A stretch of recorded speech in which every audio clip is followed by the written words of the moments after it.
Zee 24 तास एक पाऊल पुढे।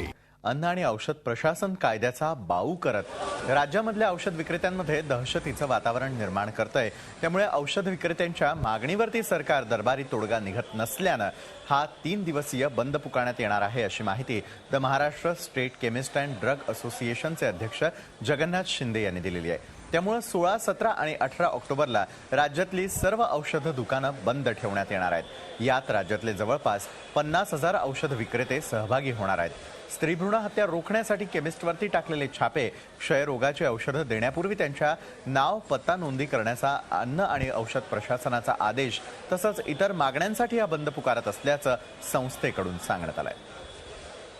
सरकारने पुन्हा या 3 दिवसामध्ये जर आमच्या प्रश्नांची उकल नाही काढली तर हा बंद इनडिफिनिट सुद्धा होऊ शकतो। 3 दिवसाच्या बंदमध्ये जितकी काही इमर्जन्सी सेवा आहे ह्या सगळ्या आम्ही कंझ्युमरसाठी देणार आहे। कुठल्याही प्रकारे सर्वसामान्य माणसाला औषधापासून किंवा इमर्जन्सी हे वंचित तो राहणार नाही।